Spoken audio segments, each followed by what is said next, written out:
Welcome to Unbridled. This is a space where we can share stories and ask the big questions, laugh at the absurdities, and learn things not taught in textbooks. It's a place where we share truth, even the weird parts, sometimes teaching what we've learned along the way and sometimes discovering new things together. I'm your host, Jenna Davis, and I'm starting this podcast because I've come to realize your path to purpose may not always make sense when you're living it. It might look like detours and roadblocks, wrong turns. For me, it was a lot of what the hell am I doing moments. But now when I look back, I realize it's not a mess. It's a map that branches out in so many directions, eventually leading me back to me.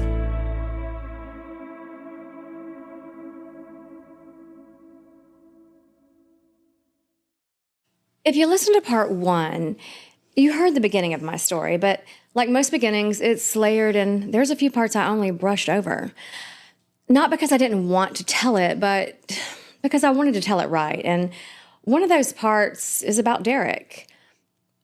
Not just who he was, but who we were. And, you know, Derek and I started dating when I was 18 years old, and we parted ways when I was 33. We were together for 15 years, and no, our story didn't end in drama or disaster. There were no screaming matches, no attorney wars, just two people trying to navigate a life that no longer fit both of us. He offered to quit music, and he took a break at one point, but I never wanted that because music was his world, his oxygen, that was him. And the truth is, music wasn't the problem. I was just too young to understand what was and too lost in my own unraveling and my own remembering to know how to reach back across the gap. So I left. And it wasn't easy, but it was honest. We still checked in from time to time, birthday messages, random memories, emails, but we had a quiet understanding that we had each other's back if it ever really mattered. And then life moved on, and he remarried, and I did too. Then I started a family, and I built a whole new world. And then I found out that Derek had passed away. And even though we hadn't spoken in several years at that point, I felt the shift. Like, I remember thinking, look, we agreed to live separate lives, but we never agreed not to live in this world together. So it just felt strange suddenly living here without him somewhere in this world too. His family, always gracious and kind. They invited me and my husband back to Nashville for Derek's celebration of life, and that meant so much to me. And of course, my husband and I, we went. So yeah, this episode isn't about romance. It's about the imprint someone leaves on your life long after the chapters have closed. I know Derek left imprints on the lives of so many people, and in sharing my story, I want to honor his. And the truth is that even when love ends, it can still shape you forever. So this is my story, this is his story, and the unspoken spaces in between. So before we get too far into it, I want to go back to the very beginning, to a night in Athens, Georgia, the night I met Derek. And I'm not telling the story alone because one of my dear friends, Chris Hall, is right here with me, and she saw it happen in real time. So I brought her here today to help me remember it right, and maybe even remind me of some things that I have forgotten over the years. So Chris, thank you so much for being here and helping me unwrap this story. You know I'm more than happy to be here. Yes. So the night Derek and I met, you were there. Okay, yes, we were just coming back from a horse show. And Heather Lindell was with us. Right. She is the third musketeer. We've all been friends basically since I was 16. And okay, so before we go into the story, I have to set this up because it's not going to make sense any other way. So I was 18 and Chris was 23? Mm-hmm. 23, 18, 19, 20. Yeah, yes, 23. Okay, you were 23. She's 5 years older than me. And I would take her ID and I would use her ID to get into bars and clubs in Athens, Georgia. I love finding this. For a long time. For a year. That was since I was 17.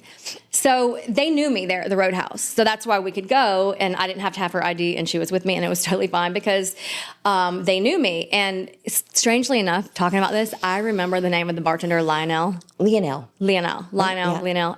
from the Roadhouse. Yeah. And Yeah, when we walked in, did you see? I think there were like a few guys sitting off in the corner. I'd kind of never seen them before. Right. And the Roadhouse is like a place where everybody kind of knows everybody. Yeah, And this was happy hour time, like 5 o'clock or something. And it's just locals, you know? Exactly. So I kind of checked them out, and then we all sat down. And then a little bit later, it was like his agent came up to talk to you or something. Yeah, his wannabe agent. No, I'm kidding. It was another band member with him, Shane, and he was from New Zealand. Right. And he comes up and he's like, my friend Deck, he wants to meet you. And I was like, well, then why are you here and not him? Like, if he wants to meet me, maybe he should try to come over here like you just did.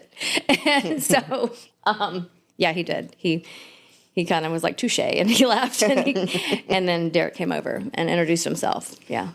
And y'all talked for what, about 30 minutes or so? Yeah. Was that long? Yeah, like 30 minutes, because we had to go. That's right. We had to get back. We had a horse show that weekend. That's right. And then you didn't get his number, and he didn't get your number, right? Nope. Okay. And then I think he invited me. Okay, so that night he told me that they were playing a show at the Half Moon Pub. Okay. And I think it was like 2 nights later. And he was like, why don't you come out to the show? And I was like, okay. And we did. We went out to the show, to the Half Moon Pub, like 2 nights later. And that's when I saw him play for the first time. And he was incredible. He was with a funk band called Funk-O-Matic. That's right.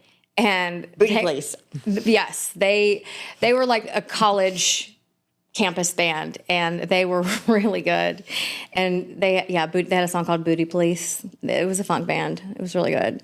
And they had a couple of crazy songs that I specifically remember. But anyway, watched him play, and then after the show, they were loading up. He came and talked to me, and we just got wrapped up in conversation again. And then I noticed, I'm like, you're gone.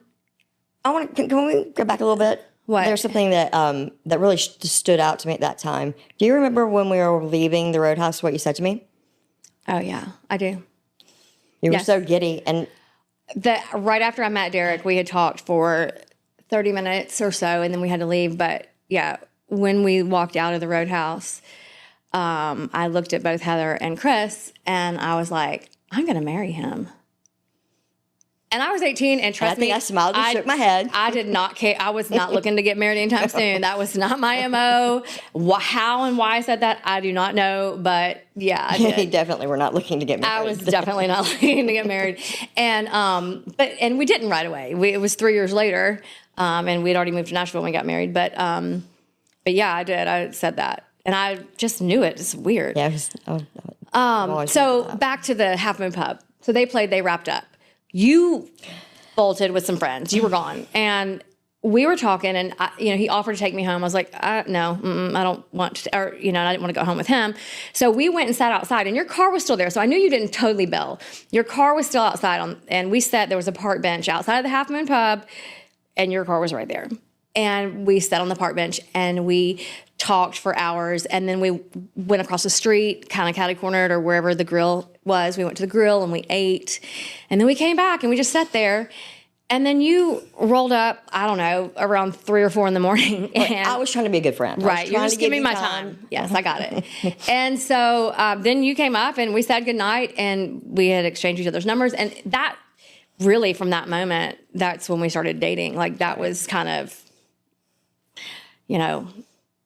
that's when it started. I mean, from that point on, we were dating. And let's see, I moved to Maine shortly after that. Right? And then you moved to Maine, and our first trip, Derek and I's first trip together was, Derek graduated from Berklee College of Music in Boston, and you moved to Maine, and he had been talking about wanting to go to campus and visit and see people and friends and take me, and I wanted to go visit you, so we went on our first trip together to Boston, and we spent a few days in the city, and then we took a bus up to Maine, and we came to visit you.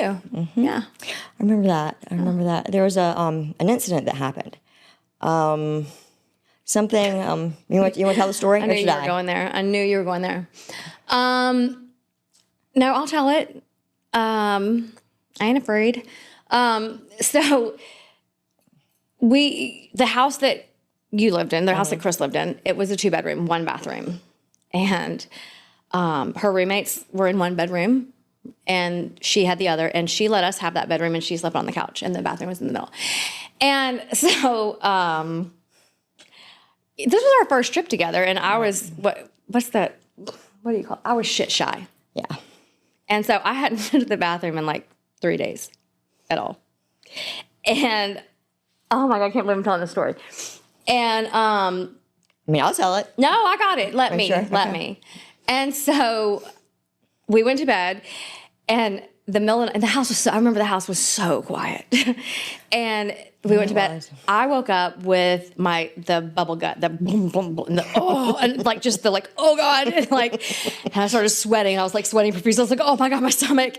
And it was like I was past the point of no return. And so I was like, oh shit. And so I just got up and I went to the bathroom, and I was like, okay. It was not quiet.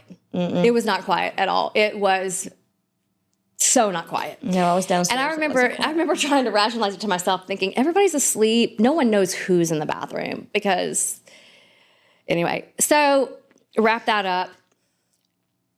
There's not a shred of toilet paper in that bathroom. My bad. Nothing. Sorry not about one. Not one. So I was like, Chris. Chris, I yelled out for you in the middle of the night after exploding in the bathroom. And it's just everybody was awake, and they just laughed. And it was funny. It was funny. Yeah, and so she brought me to anyway. But the whole, the significance of this story was my vulnerability there and my embarrassment there is what opened the door to Derek then sharing with me about his vulnerability and his Crohn's and ulcerative colitis, and how he's like, he's like, you know what, I struggle with that. Every day, like to me, that's normal. And I was like, but it allowed our relationship to become more open. And he had things that he wanted to share, but didn't feel comfortable in that. Right. My poop explosion led to him being able to share about his issues. So it all worked out. So yes, thanks for that, and thanks for bringing that up on camera. No problem. Okay. Let's see, the thing I remember, when I came back from Maine, y'all were engaged and getting ready to get married. Yeah, we were in Nashville. So we moved to Nashville, and when we first moved there, I had several jobs. I worked at the horse farm. I taught lessons. I had a little kid program, and I also helped with barn work, and I worked at a restaurant called Texana.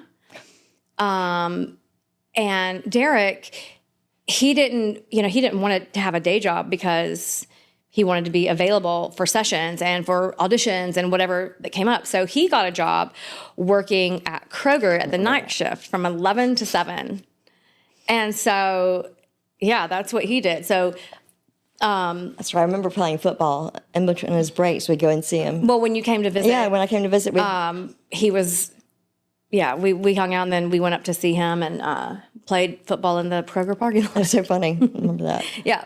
But it took off really quick. Like, our lives took off really quick. There was a lot of hard moments, but the progression was consistent, with everything that was going on with the horses and everything that was going on with his music and touring and sessions. It just kind of unfolded in a big way. And so,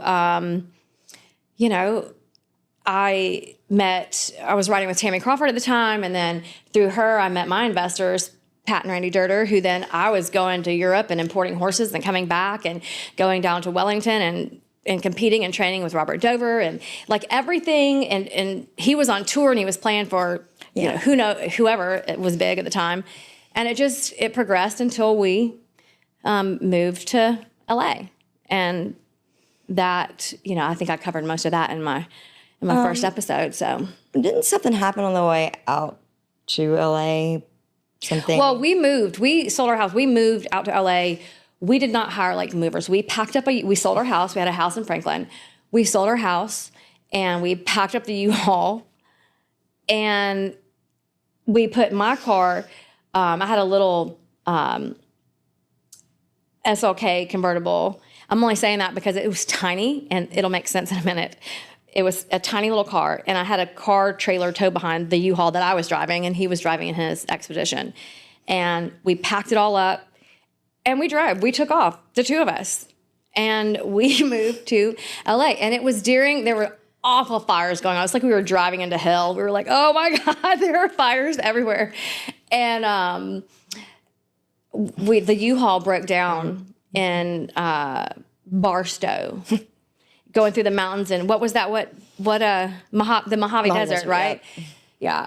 Missing signs, and for like 5 miles straight, it was nothing but like missing person, last seen here, have you seen, missing person. And I was just like, ugh. And then my U-Haul breaks down, and I'm like, you got to be kidding me. No cell service. I'm like, oh my gosh. Yes, and no cell service. It was like so spotty. So we were driving together. So obviously we pulled over. My U-Haul just stopped, but he pulled over and I kind of coasted onto the side. And we tried to make some calls and nothing was working. I was like, forget this. I don't care about anything in that truck. I was like, pull my car off the trailer. And so we were like trying to figure out how to unlatch the car from the trailer, and we backed it off and we just left. We left all of our stuff on the side of the road in a U-Haul in Barstow, California, and drove on into Woodland Hills. No, but wasn't there, like, didn't your U-Haul have to be, like, they couldn't fix it or something? So, yeah, they couldn't.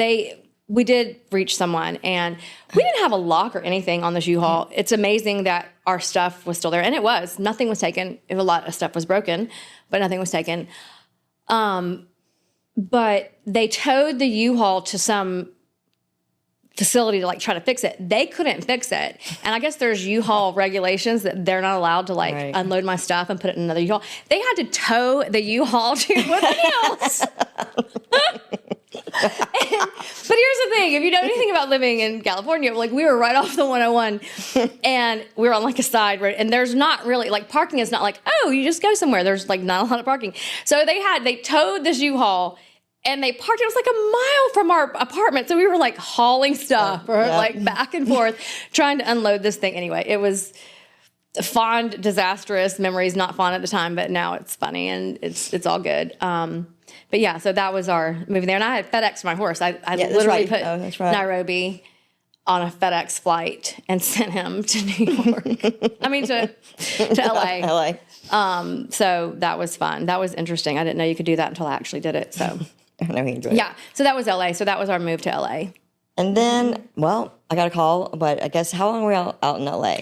4 years. 4 years? 4 years. And it was good. I loved it. And I had a lot of great friends. I still do. I love all my LA friends. I can't wait to have all of them on the show. And life was good. And then, like I talked about in my first episode, then the shift occurred and it was undeniable. It was not something that you could ignore. We moved back to Nashville for a little bit. And, and then, Yeah, I remember riding back with you on that trip, and then waiting on another moving trip. Right. Story. So when we moved back from LA to Nashville, we had real movers. We didn't have to load up a U-Haul to come back. We actually could hire movers, and we bought a 20-acre farm right outside of Nashville with a big, beautiful house, and it was super exciting.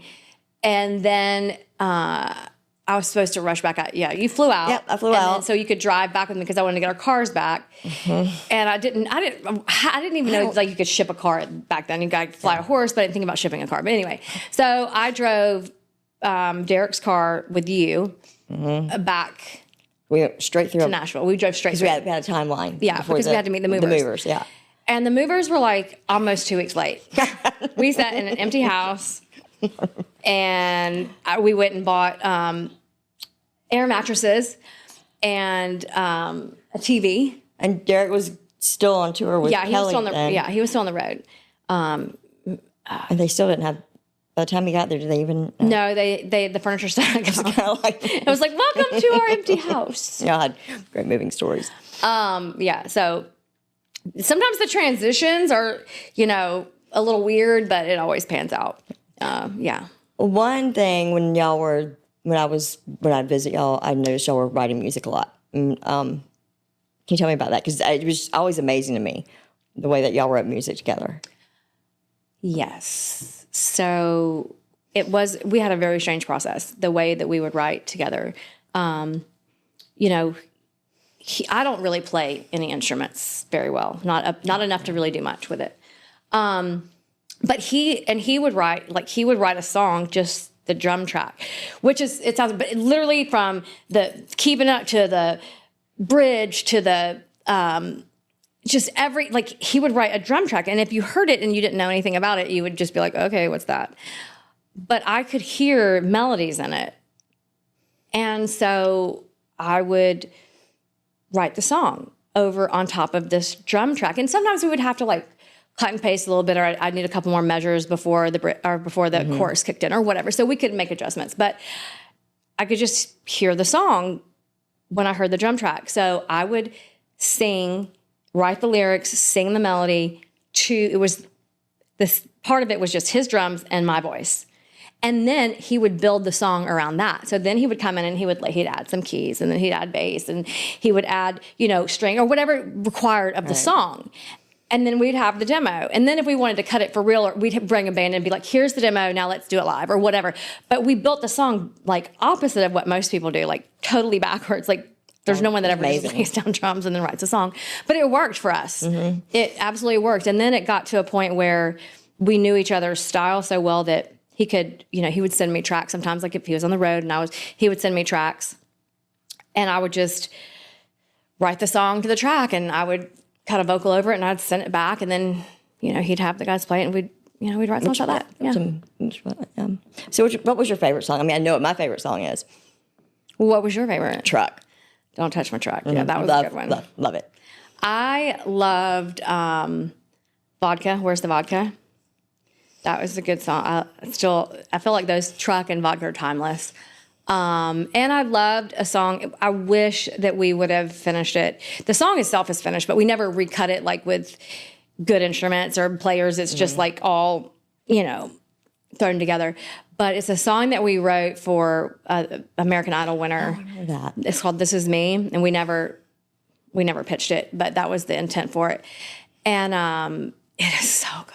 Like I'm like, I would love to just go and cut this for real with like real musicians and you still have it? Real sounds. I do. I still have it. But yeah, so those are my favorite songs. Yeah. Yep. Yeah. What was one of your favorite memories from y'all's relationship? Actually, I mean, there's so many, obviously, but my favorite memory of him wasn't actually during our relationship. It was after we'd already divorced. So one of my most special horses, his name was Nairobi. And I imported Nairobi as a baby, as a 3-year-old. And I had other horses, and I had trained other horses at Grand Prix and competed. But Nairobi was the first horse that I had ever trained up and competed all the way from starting him under saddle to the Grand Prix. And when by the time I got him to the Grand Prix, it was my first Grand Prix with Nairobi.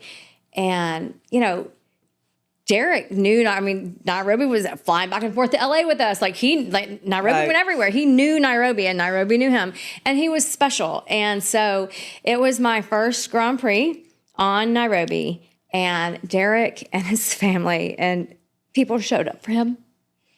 So to me, that was so cool. I was like, oh my God, like we're divorced. And it was like, it's just as special for him as it was for me, And he wanted to see his first Grand Prix, so he came. And I thought, that's like top shelf right there, So I felt very loved, even though it was a different kind of loved. I felt that was special. So that's my favorite memory. And he did. I remember probably one of my favorite memories is you trying to teach him how to tack up Nairobi before he knows. Yeah. And groom. Yeah. That didn't work out so well. Yeah, no, he would never be my groom. No, but there was effort. He'd be as good. He'd be about as good of a groom as I would be a roadie. Like it's just not going to happen. No, but he put the effort in. It was fun to watch. So one of the things that I noticed on one of my visits up to Nashville, Derek was sick, really sick, and y'all had to go back to Athens. Yeah. And it was with his ulcerative colitis, I believe. Mm-hmm.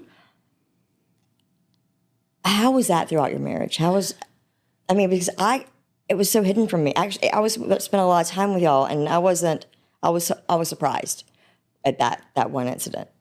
Yes. So, yeah. He stayed in remission a lot. There were times when so the only thing we ever thought about, it was his food. was his eating, because I could see patterns, and some of this he knew too, and not just because I pointed it out, like he already knew, but I could see patterns with his eating and with his food. And when he stayed away from pasteurized dairy products, when he stayed away from breads and processed foods and sugar, and when he stayed away from the alcohol, he would heal, and he would have no issues. I mean, he was in remission several times for more than a year with no issues. But he loved food. I mean, we all do, but he really loved food. He lived a lifestyle that, drinking was part of the job almost, right. Without, not really, but you know what I mean? So keeping things like solid and smooth and in remission, that's where our fights started. And I would be like the food Nazi, like, what did you eat? Why are you drinking milk? No ice cream for you. Yeah, but he kept it. But it worked because it was the voice that he had drowned out himself. Like, I think he knew, but but I was that voice of like, no. And when he was on the road touring heavily, he would govern himself better, for the most part. Because you can't function like that. He can't play, and nothing was going to get in the way of his playing. But when he would have that binge, or he would succumb to whatever event was going on, the backlash from that took months to heal and months to get better from. So yeah, when he came back, when you saw him, when we took him to Athens, so he had just gotten back from Asia. I think he was with Kelly, and they did the MTV Asia Awards, and they were touring through Thailand and just had concerts all over the place. And he came back, and he was sick. And he was really sick. And then he was hurting. He was very painful. And I think he actually had like an abscess that was causing him so much pain that he was freaking out. That was why we actually took him to the hospital. And he didn't want to go. He wanted to go to his doctor growing up in Athens. He wanted to go to the hospital in Athens. So we put him in the car, and we drove him to Athens, and they took care of the abscess that had occurred. But the bigger thing is that he had picked up Giardia in Thailand, and he was so sick. He was literally bleeding out. They had to do like multiple blood transfusions. Wow. And he had to stay in the hospital. That's the one and only time when we were together that he was in the hospital or had an issue like that.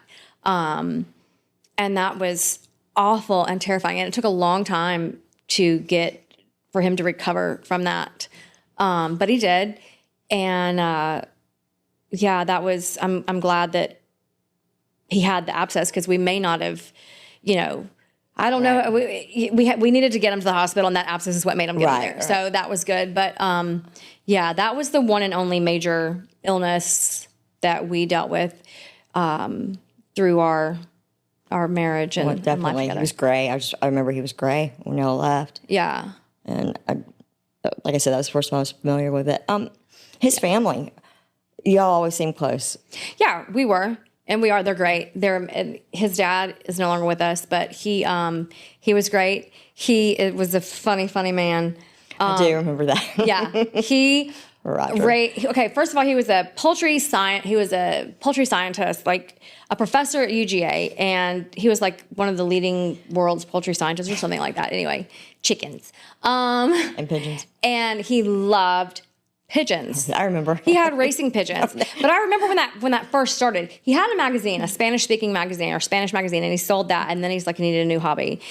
And one of his friends, Rance, or I can't remember, I think it was Rance, I'm not sure, had racing pigeons, and suddenly he got the bug. And I mean, it went from like a little birdhouse to like a pigeon mansion in their backyard. I remember. And he was raising pigeons, and he'd bring them up to Nashville and let them go back. And I mean, it was funny. And his mom is absolutely lovely. She's the sweetest lady. I actually invited them to call in and be a part of this show to talk about Derek. And they were very excited, but they're very, very shy. And, you know, her and her mom, Tamara is his sister, and Tamara and his mom, Frida, both were like, oh, we'd love to, but no, we can't imagine doing that. We're too shy. But Frida did, here, I'll get it. She did send me something. Sweet. Send me something to read about her son for the show. So let me pull that up, and I'm just going to read it to you real quick because it is sweet. So good luck. Okay, I pray you can use this. I know you know how proud I am of him. Okay. She said, these are his mom's words. She said, my son was such a kind and gentle man. He was very funny and loved life and always looked to God for guidance.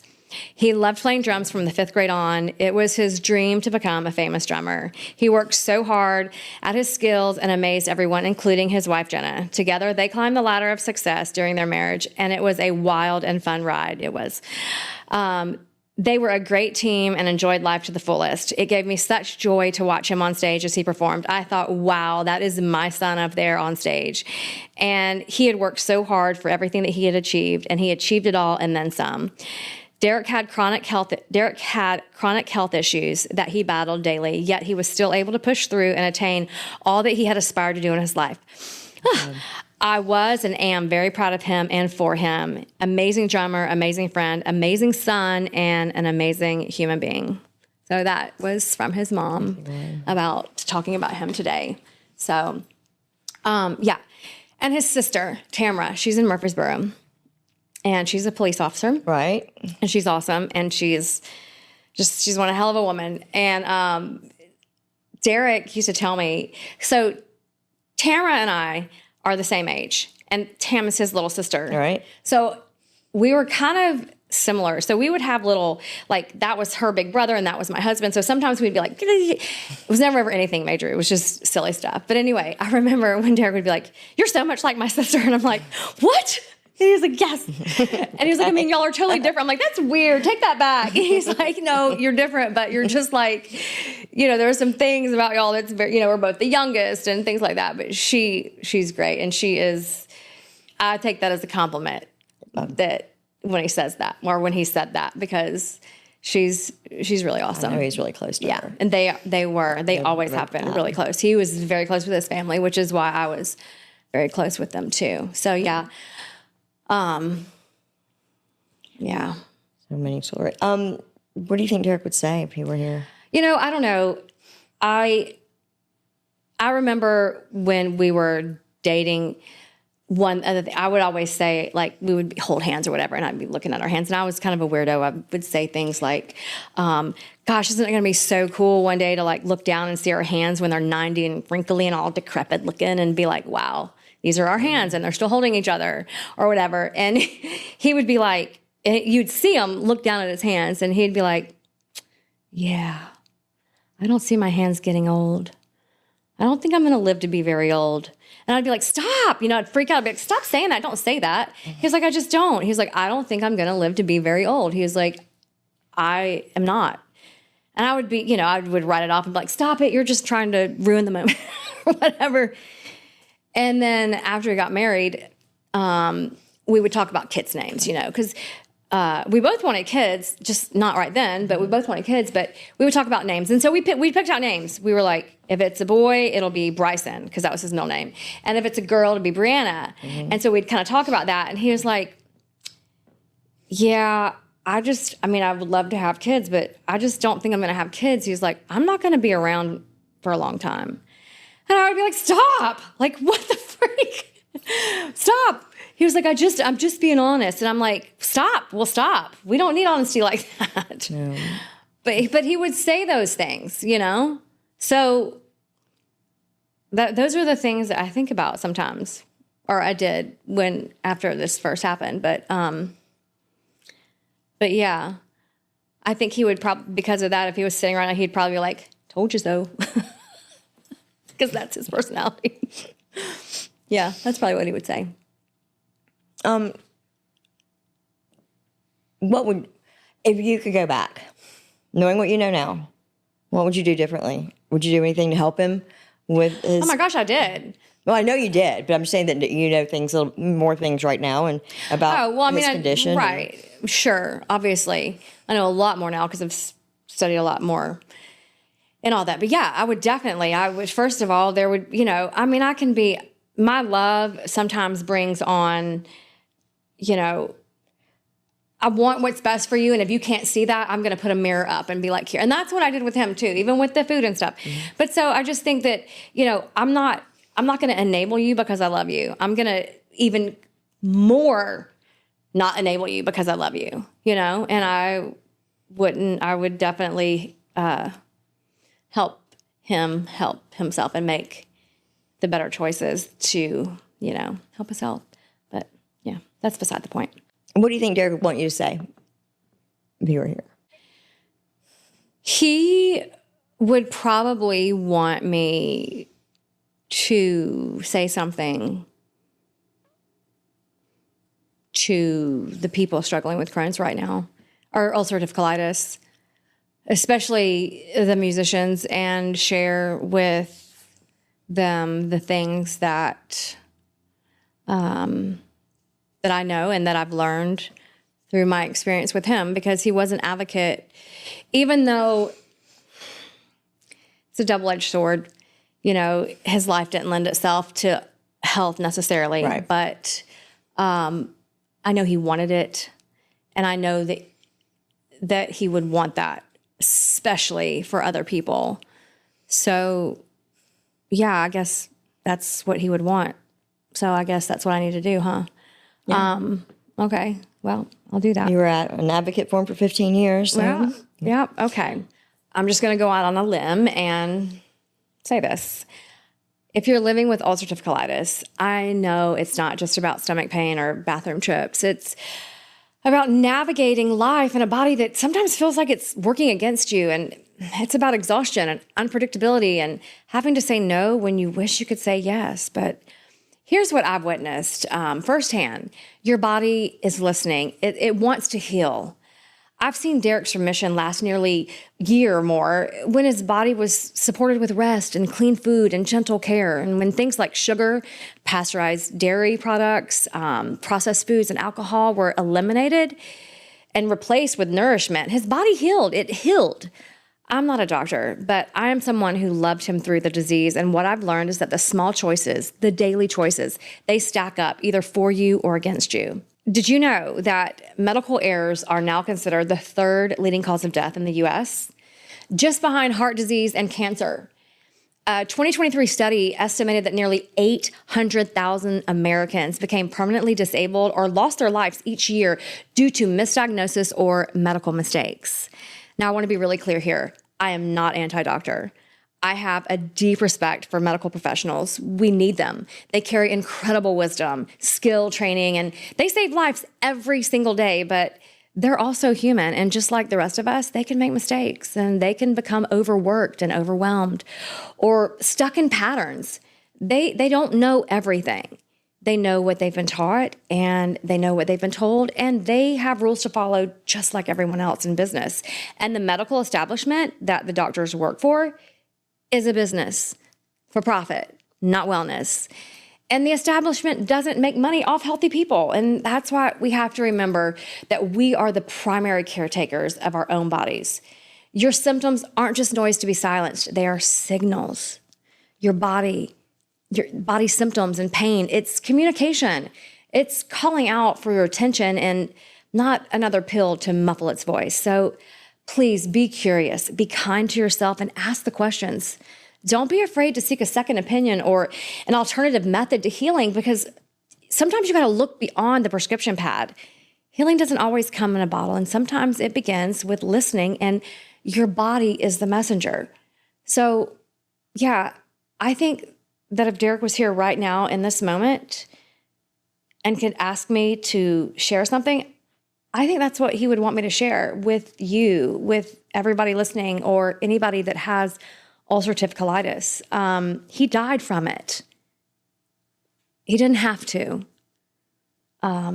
So, just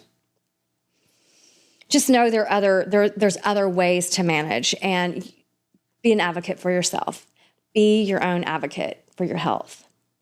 Yeah. So, all right, I did it. I I said what I think he would want me to say if he were here right now.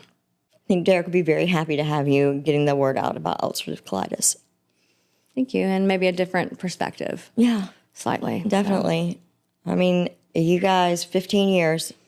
Yeah, 15 years. That's crazy. You know, y'all packed a lot and experienced a lot. We lived big. We did a lot. We really did. In those 15 years. Chris, thank you so much for joining me today and helping me. I could have never, oh, you're so welcome. Kept it going without your the help. Memories. Yeah. And especially, I mean, you lived through a lot of them with us. You know, you were there. You saw it firsthand. Mm-hmm. So anyway, thank you so much. Oh, you're welcome. There's a certain kind of love that begins with wild eyes and big dreams and the kind that says, let's build something huge. Let's do this together. And we did. We really did.